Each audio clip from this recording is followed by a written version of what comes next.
Nah, kita tahu ya bahwa di dunia One Piece yang luas dan penuh dengan teka-teki itu, kekuatan bukan hanya soal otot dan juga strategi aja kan. Ada buah misterius yang mampu mengubah nasib seseorang secara harfiah, buah iblis namanya. Di antara tiga jenis yang ada, tipe Zoan dulu itu dianggap sebagai yang paling sederhana kan, hanya mengubah penggunanya menjadi hewan. Tapi kenyataan perlahan membuka tabir rahasia bahwa buah Zoan, terutama yang bertipe kuno dan legendaris itu nih, justru menyimpan kekuatan terdalam. Nah, bukan hanya perubahan fisik, tapi juga koneksi spiritual, simbolisme khusus, mitologis, bahkan kehendak yang menuntun penggunanya ke takdir tertentu. Nah, cerita ini menggali sisi tersembunyi ya dari buah Zoan yang jarang disorot itu nakama. Dari Phoenix yang menyembuhkan, naga yang lahir dari ikan, hingga rupa yang menjadi penjaga makam samurai. Setiap buah ngebawa lebih dari sekedar kekuatan tempur nih. Mereka itu adalah warisan dari legenda yang hidup, roh dari masa lalu yang kembali dalam tubuh manusia modern. Di balik semua itu tersimpan satu pertanyaan besarnya. Apakah buah-buah ini memilih pemiliknya, ataukah mereka sekedar alat dari kehendak yang jauh lebih besar dari manusia itu sendiri? Di kisah Elba udah menuju ending One Piece, Mythical Zoan lah yang sekarang ini dirasa paling unggul nakama. Yo, sini menarik. Selamat datang teman-teman, kita akan bahas alur cerita teori rasional ya berdasarkan manga update yang sudah ada dengan Mimin di sini, Joy Boy The Library of Nika. Let's go, kita mulai ceritanya.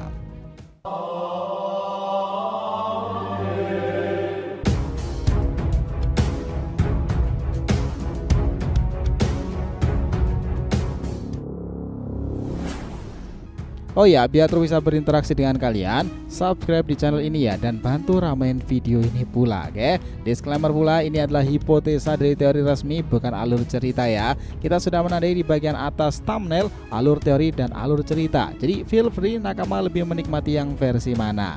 Let's go, kita masuk ke pembahasannya.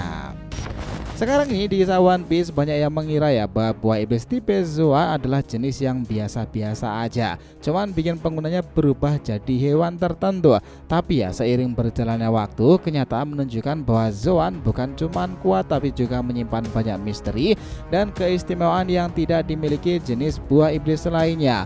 Apalagi ketika bicara soal Zoan jenis legendaris tersebut, jenis yang keberadaannya begitu langka hingga cuma segelintir orang yang memiliki. Semuanya terkait dengan makhluk-makhluk mitologi dari dunia legenda-legenda pula kan. Salah satunya itu adalah buah iblis milik Marco the Phoenix. Dari luar dia tampak seperti manusia burung yang bisa terbang dan memancarkan api birunya. Tapi kekuatannya ternyata lebih dari itu.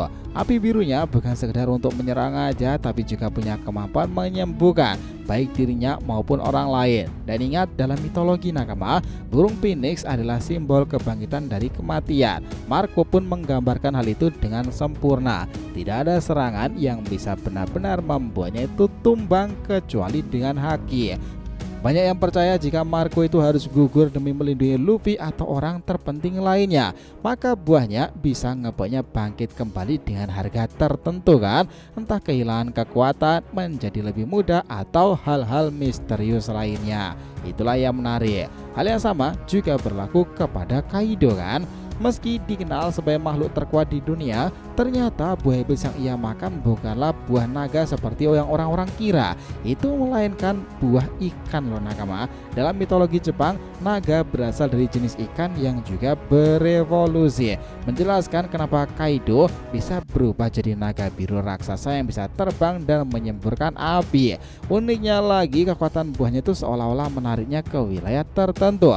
Kaido datang ke Wano dan bertahan di sana selama bertahun-tahun kan, tempat yang dulu dikenal dengan legenda pemotong naga Ryuma. Seolah-olah ada semacam ikatan tak kasat mata antara pemilik buah dan tempat yang dituju buah tersebut. Nah, contoh lainnya adalah Yamato sendiri.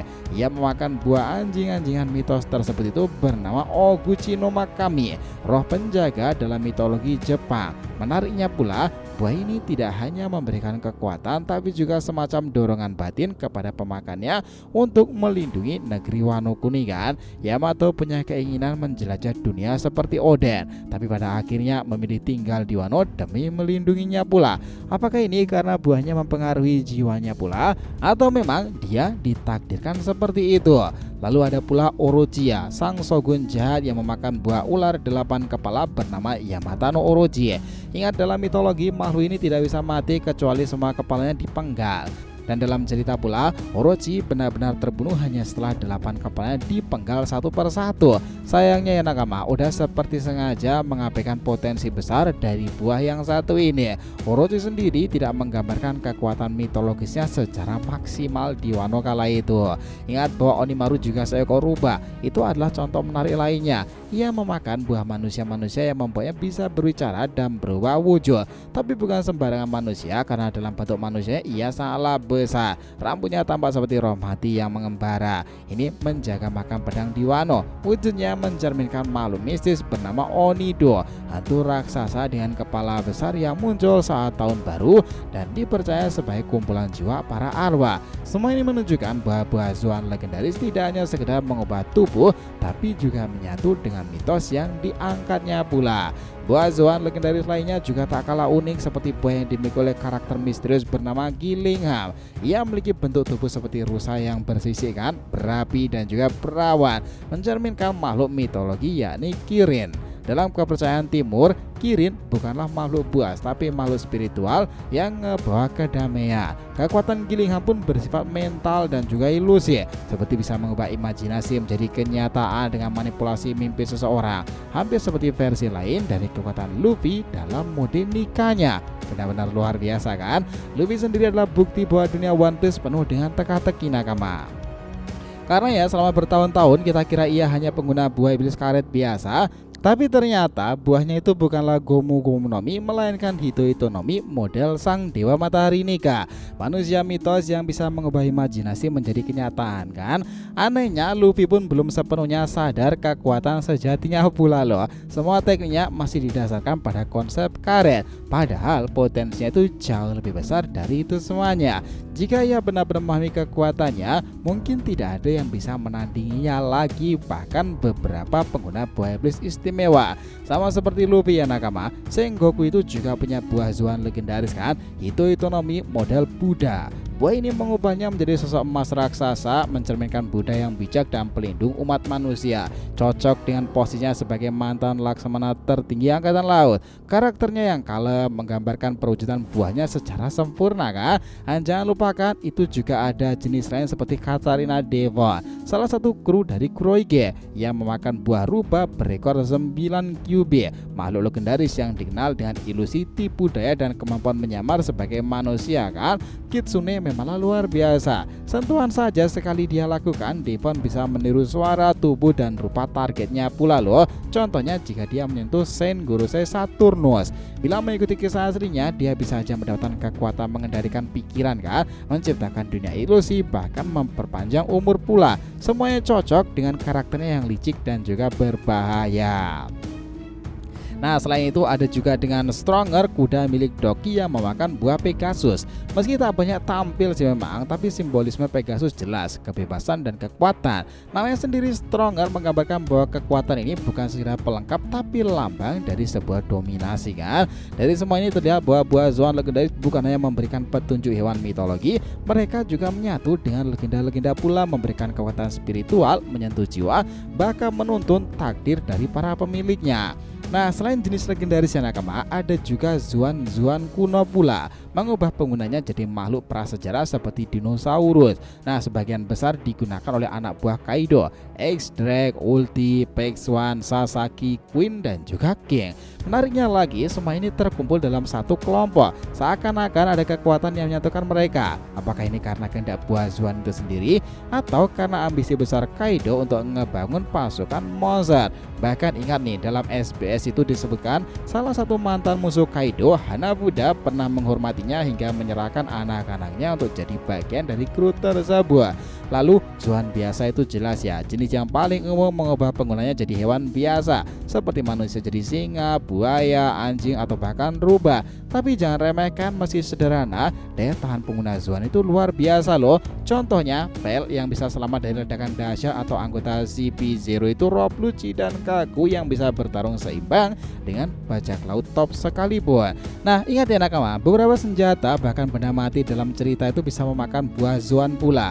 Ada pedang yang memakan buah gajah, atau yang makan buah anjing tersebut, dan meriam yang bisa berubah jadi binatang. Apakah Shamrock juga pedangnya seperti itu pula ya dengan kemampuannya tersebut? Nah, gimana bisa? Ya mungkin itu bisa menjadi misteri lagi. Mungkin ada yang bisa memindahkan roh dari buah ke benda mati seperti Big Mom dengan kekuatan jiwanya, atau Kuma dengan teknologi militer tersebut. Di sisi lain, karakter-karakter seperti Stacy, Dalmatian, atau bahkan Hound itu juga menunjukkan bahwa pemerintahan dunia memiliki akses pada Zoan yang luas, bahkan memberikan fungsinya untuk spionase atau strategi tempur lain. Akhirnya jelaslah sudah buah-buah Zoan bukan hanya jenis hewan-hewanan biasa. Mereka menyimpan lapisan kekuatan, takdir, dan juga sejarah, terutama yang bertipe mythical legendaris ya teman-teman. Seperti yang kita tahu, memang masih ada satu buah Zoan yang belum disebutkan, sebuah teka-teki yang disimpan untuk para penggemar sejati. Apa kita akan menebak-nebak kira-kira jenis-jenis apa lagi yang akan muncul? Di tengah lautan Grand Line yang dipenuhi misteri dan juga keajaiban, tersembunyi sejarah panjang mata kekuatan yang tak hanya mengubah tubuh itu, membentuk takdir penggunanya melalui Akuma no Mi dan juga buah iblis yang kita sebutkan itu tadi. Jenis Zoan seperti inilah yang semakin hari semakin banyak ditampilkan menuju ending-ending dari kisah One Piece. Banyak yang mengira jenis ini cuma bikin penggunanya berubah jadi hewan, tapi nyatanya kekuatannya memang lebih dalam dari itu semuanya. Penjembatan yang menarik untuk ending-ending kedepannya, dan sekarang masuki saga Elbaf kan. Bayangkan jika seekor rubah seperti Katarina Devon bisa melakukan sesuatu yang menarik seperti itu, berubah dirinya menjadi seorang Gorosei kan? Itu jelas akan merubah otoritas tertinggi dari Seraphim sendiri, dan dia juga bisa mengendalikannya. Menarik kan jika seperti itu? Di antara semua jenis-jenis tersebut, memang Zoan itu akan menjadi sebuah penggambaran menarik ke depannya. Masuki babak Elbaf ke depan itu, segala sesuatunya tetap menarik untuk kisah-kisah para Zoan-Zoan lainnya. Nah, dari mulai yang sudah ditampilkan tadi hingga Luffy sekarang ini teman-teman, masih ada kemungkinan bahwa buah iblis milik Loki itu sendiri juga bagian dari Zoan loh. Itu mungkin bagian dari mythical pula. Jika itu terjadi, jelas itu merupakan penggambaran menarik. Apalagi sekarang ini saganya ada di Elbaf, rumah di mana Loki itu berada. Nah, banyak yang sudah meneorikan bahwa kemampuan dari kekuatan buah iblis Loki itu adalah serigala Fenrir kan. Ada juga yang menyebutkan itu berhubungan dengan naga lah atau serigala. Nah, itu memang menjadi penggambaran menarik, karena memang Loki sangat disayangkan karakter sekuat itu jika tidak memiliki kemampuan mythical ya. Apalagi keberadaannya itu akan menjadi pusat inti dari cerita Ragnarok Elbaf bersama Luffy. Sejak awal dia selalu menyebut-nyebut kemampuan dari Dewa Matahari kan. Well, apakah kemampuan buah iblis Loki itu juga berhubungan dengan Dewa Matahari, atau itu menjadi penghubung dalam pertempuran Ragnarok Elbaf nanti? Karena dari mural yang sudah ditampilkan, di sana terlihat satu sosok penggambaran dari raksasa bertanduk kan. Nah, coba kalian pikir siapa orang selain Loki yang menemani Nika? Kayaknya nggak mungkin kan? Yaitu kemungkinan besarnya adalah Loki. Apalagi di chapter kemarin aja secara terang-terangan Luffy mengajak Loki menjadi member kru ke-10 Mugiwara Pirates nih. Itu menjadi penggambaran menarik bahwa Oda itu ingin menunjukkan si karakter satu ini dengan kemampuannya nanti buah iblis mythical tersebut sangatlah istimewa, dan itu akan menjadi momentum menarik ke depannya nakama. Satu hal yang pasti sekarang ini, buah Zoan bukan lagi sekedar jenis kekuatan biasa. Mereka adalah warisan roh masa lalu dan kunci membuka takdir masa depan, sekaligus terhubung kepada ending-ending One Piece ke depannya. Di balik setiap taring, sayap, sisi naga, tersembunyi legenda yang menunggu untuk hidup kembali, bahkan para dewa yang muncul dari roh dari kemampuan Akuma no Mi mythical Zoan itu sendiri. Nah, itu bakalan menjadi menarik dalam penggambaran One Piece ke depannya. Nah, Zoan hanyalah awal dari mitologi yang sesungguhnya. Nah, kalian sendiri sepakat tentang bagaimana penggambaran cerita rasional ini? Jadi itulah tadi ya penggambaran kita mengenai apa yang terjadi tentang mythical Zoan yang kemungkinan jadi buah iblis terkuat di antara yang lainnya menuju babak ending saga One Piece ini. Terima kasih banyak telah menonton cerita ini sampai akhir nakama. Jika kalian punya pendapat, langsung aja komentar di bawah nih dan kita akan usahakan respon, oke?